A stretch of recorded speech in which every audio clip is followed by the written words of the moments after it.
This was a time which was ripe for a genius like Geoffrey Chaucer to come and take the center stage and not only build English and set up English as a standard language across England, but also, you know, take it to the literary heights through his literary genius. So Geoffrey Chaucer, and what is the historical background? This particular period between 1343 and 1450 is known as the Age of Chaucer, and as I kept on highlighting in the previous slides also, it marked the first significant literary age in English literature, right? Uh, the social, political, and religious challenges we have already covered in the previous slides. How society was undergoing a change, what political uh, environment was prevailing, what kind of religious challenges were there. You already know that. Society was under a lot of pressure. Peasants were revolting against heavy taxes, and there was a general bitterness among public against the French and the French language. Politically, England was involved in that 100 years war with the French, and because of this long war-like situation, people felt that bitterness in their heart, right? The next is religiously church was losing its power or authority over the common people because of general degradation and corruption which had crept into the ecclesiastical you know uh, circles of the church. Ecclesiastical, what is it? The different stratas, different levels of the church. Levels क्या होते हैं? सबसे नीचे monks होते हैं, उसके parsons and all. This is how उसके ऊपर father pope जिसको कहते हैं. So there was general corruption which had come into the affairs of the church. So these were the social, political, and religious changes. Second thing is there was a strong dislike for the church's interference, because earlier people looked towards religion for moral authority. But now, as I told you, there was widespread corruption, degradation, and the church officials, they spread superstitions among the public to exploit them, to extort money from them, right? Next is there was a strong nationalistic passion. This I have already covered due to the 100 Years' War between England and France. The British, the English people, they started hating these French because of the ongoing war. So there was a strong nationalistic passion in England. They wanted, something of their own, and there was a charged atmosphere due to the peasants' revolt. You know why it was there, and middle class was emerging. Middle class means the working class, the traders, the lawyers, uh, all millers, and all those people who were working in between the peasantry and the royal class. So there was a middle class, tradesmen, the merchants, and all. So they were also emerging as a strong social class. So, uh, so there is a transition from the age of medievalism to the age of modernism. What is medievalism? This is another big topic, and modernism means you just understand in this way. Modernism means a focus on man and his society. Okay, so for the first time, literature had turned its attention from religion and moral life to common human life. That is what modernism is. Okay, so Geoffrey Chaucer is can be called as a night star of the medievalism and the morning star of modernism. How and why, that I'll elaborate later also. The next is these significant events which happened during this particular age. I covered in the previous slides Black Death plague, which affected almost a third of country's population was wiped out. So what are the main characteristics of this period? First is language. The age, for the first time, because the environment was ripe, the situation was favorable, because British people, they were frustrated with this foreign rule of the French. So they had a bitterness, there was a growing sense of nationalism, so they wanted something of their own. So the जो कहते हैं ना, वो एक dialogue है कि लोहा गर्म है, हथौड़ा मारो। तो वो हथौड़ा मारने का टाइम था अभी, राइट? और हथौड़ा किसने मारा? वो मारा Geoffrey Chaucer. So there was single biggest development of this age was English, which was nowhere on the scene, which was which was under uh, which was buried under the influence of French and Latin. English came into being. So the East Midland dialect, as I told you previously, also England had, or this particular place had no single language, right?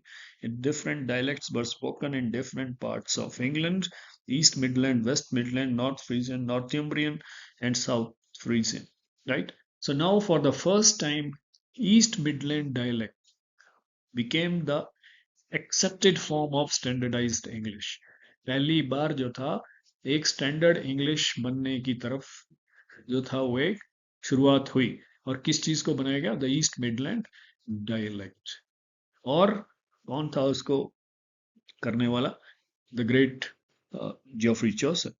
French and Latin, they their influence was reducing on the language of the day. Now, Chaucer, for the first time, used the East Midland dialect to describe man and his place, with his sense of beauty, simplicity, and humor. That is what modernism in Chaucer is. He talks about the common man and his society. So that is what modernism is, right? Right. Till now, the medieval themes, they were based on some legendary hero, some epical hero, some religious hero, some religious theme. इंसान को माना ही नहीं जाता था कि उसके ऊपर भी लिटरेचर लिख सकते हैं. तो पहली बार चौसर ने शुरुआत की when he talked about the common man and his society. That is why he is called the morning star of modernism, right? So the common examples from the daily life account details of blooming gardens in spring to unique human characteristics. So that is how he glorified themes of beauty and society, right? Next is, so the first point is clear. Uh, Second is curiosity and criticism. Oh, there was a lot of criticism in this particular age. I have given you the background, how the church was criticized for its degradation, for its corruption, right? Church was losing its control because of those corrupt church officials. Second thing is, there was a renewed interest in the common man's affair. That is what modernism. Okay, that is what the element of modernism is. For the first time, literature turned to man and his society and his affairs, right? So there is a mockery of romance by Chaucer. Then it was also a period of great social and intellectual movements, uh, because of that poverty, unrest, and revolt. Black Death, which we have already covered. Then next is prose. Now, prose and poetry, they are two different ways in which literature is written. These are the two genres. Poetry, poetry is a language which is embellished, or which has certain elements of rhyme, rhythm, and meter to make it more appealing, more full of more depth and suggestiveness. So the language of poetry is not direct. Okay, it is something. which is just suggestive. It leaves up to the human beings, up to the readers to guess what. ठीक है. जैसे आपने गाने सुने होंगे हिंदी फिल्मों के, तो मेरे दिल में आज क्या है तू कहे तो मैं बता दूं. So now this is an open, uh, you know, open statement. It is just suggestive. It is not saying anything in particular. So different people will understand it, interpret it in different ways, right? Okay. So this is what poetry is. Prose is a simple, plain language. जैसे मुझे बहुत भूख लगी है. So this is a simple prose. I am feeling very hungry, right? इसी चीज को poetic अंदाज में बोलेंगे तो आज मुझे सदियों की सदियों से ऐसे लग रहा है जैसे मैं सदियों से भूखा. So this is something poetic. Okay, you are not saying something directly. So if you compare two things, prose and poetry, if poetry is dance, then prose is walking, right? So this is a long debate. I don't want to go into this. So you just understand difference between poetry and prose. Poetry is a kind of suggestive language which uses metaphors and different figures of speech to give that suggestiveness, right?